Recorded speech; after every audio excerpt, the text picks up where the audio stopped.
We're going to go ahead and look at some terms within the different conic sections. We'll start with the circle. This has the least amount of terms. We have a center, so that red point there is the center of the circle. We have the radius, which is the distance from the center to any point on the circle. We have the diameter, which is a segment. It's actually a chord that passes through the center.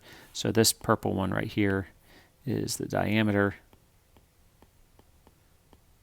A couple things we'll say about this. The diameter is always 2 times the radius, which in turn we could say the radius is always half the diameter. We know that the circumference of a circle is 2 pi times the radius, and we know the area of a circle is pi times the radius squared. But the main parts here are the center and the radius. Next we'll move on to the ellipse, and we'll discuss a few things more about the ellipse later, but let's go ahead and get some of our terms in here. The definition of an ellipse says it's the location or the locus of points in a plane such that the sum of the distances from 2 fixed points, called the focus points or the foci, that sum of the distances is constant. So we'll start off with those points. These are called the focus points. So this is a focus, and down here is another focus. The plural of focus is foci.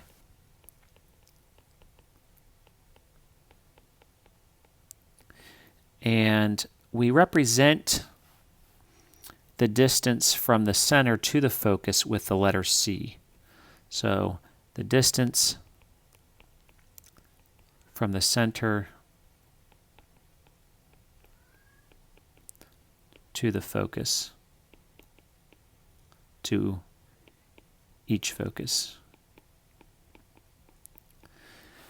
So I guess I should have mentioned center first. This right here, this black point here is the center. We have our focus points or foci. We have that length from the focus to the center is C. Next, we're going to discuss these 2 axes of symmetry.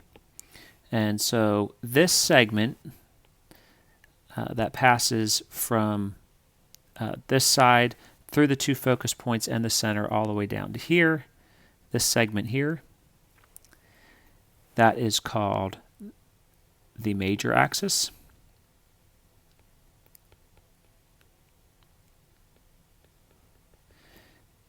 Which you might have guessed that this orange one then is called the minor axis.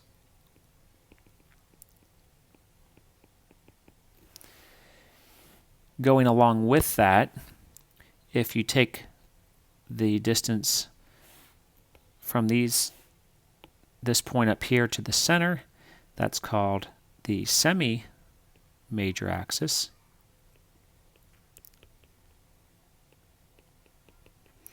And then this segment here is called the semi-minor axis.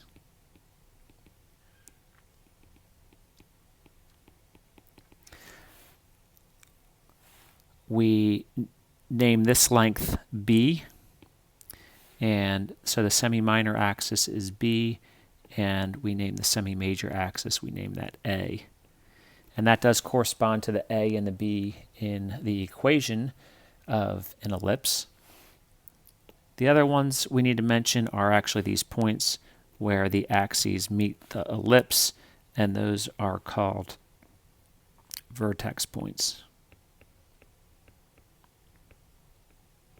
So there's 4 vertices on an ellipse.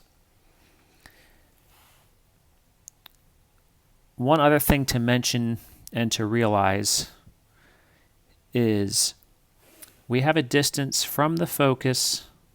Let's draw this one from the focus to one of the endpoints of the minor axis.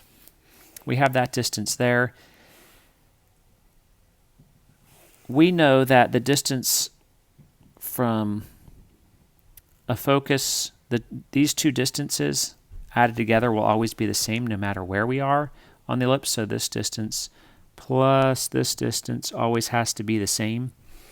And that distance is always 2a, which means, even more helpful, that the distance right here is a.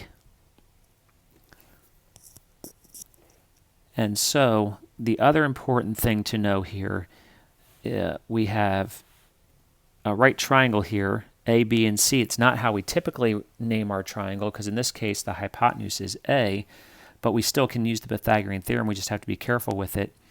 And this is a relationship that's always true. So remembering that C is the length from a focus to the center, B is the length of the semi-minor axis, and A is the length of the semi-major axis, but it's also equal to this length. We see that B squared plus C squared is equal to A squared. Sometimes this is written in a different form where you subtract B squared from both sides and you write A squared minus B squared equals C squared. So that's a really important equation when we're writing equations of ellipses given certain information. So those are all the different parts that we need to be familiar with for an ellipse. Moving down to the parabola. The definition of a parabola is the location or the locus of all points in a plane so that the distance from a fixed point to the parabola is the same as the distance from that same point on the parabola to a fixed line. So that should be a right angle there, although that's not drawn well. So all these distances, so this distance is equal to this distance. And we can come over here, this distance is equal to this distance. This distance is equal to this distance. And that's an important one that we'll talk about later. Let's get rid of those for now. Well, we might come back and use that a little bit. So what are these things called? Well, this fixed point here is called the focus. This line here is called the directrix. We know what this orange point is called. We've used that before. That's called the vertex.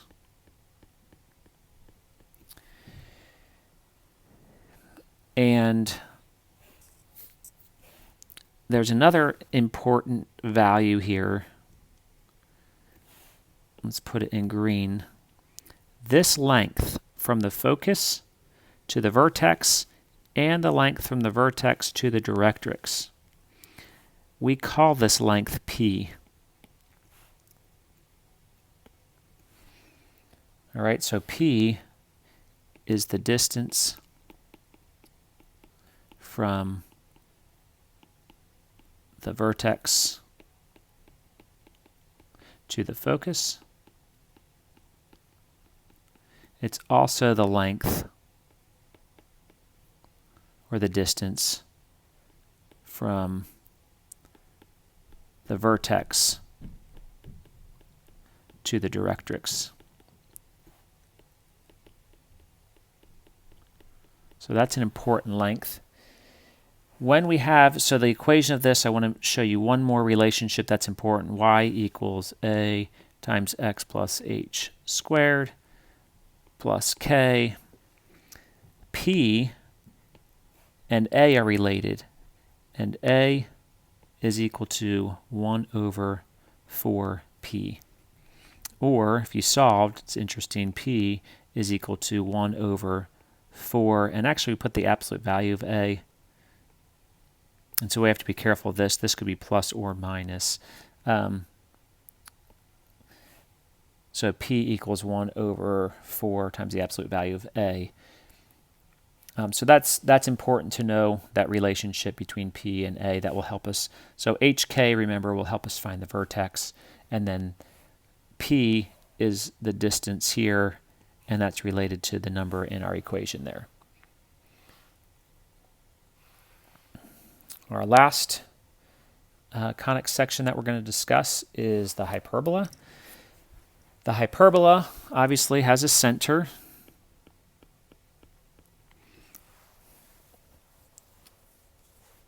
we have two vertices here. The black points are the vertices.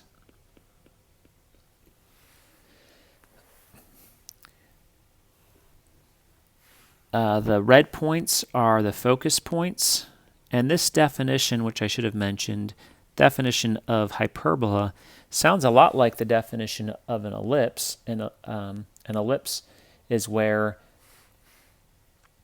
the sum of any length from the focus to the ellipse plus the distance from that point to the other focus, that sum is always constant. Well, in this case, instead of the sum being constant, the difference is constant. So if we go from this focus to somewhere on our hyperbola, and then from that same point, we come all the way to the other focus, we could subtract those two lengths, and we would get some value. And we could do that anywhere on here. So let's go to a different color. We could go from here all the way to the other focus. That difference is going to equal the difference that we just talked about of the two green segments. So the difference is always a constant.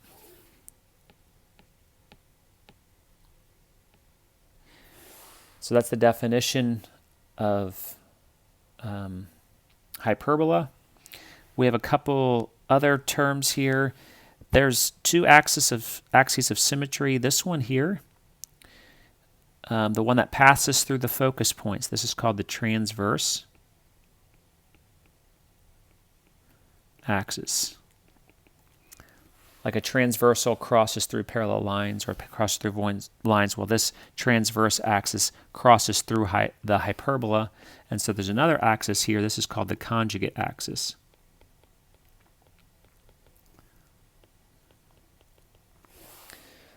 So those are important. And then there's a few lengths that are important here. The length on the conjugate axis to the center, this is called length b, and that's in our equation for hyperbola. And then the length from the center to a vertex is called a, again in the equation of a hyperbola. And then, as we had before, there's this distance from the center to the focus.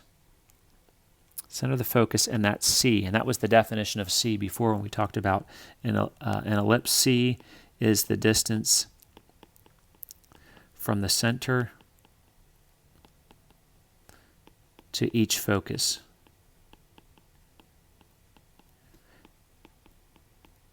And there's going to be another relationship in our reference rectangle,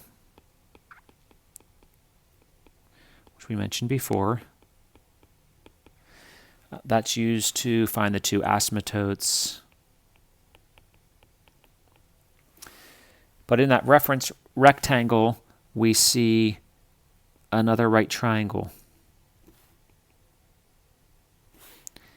And we see the lengths in this right triangle.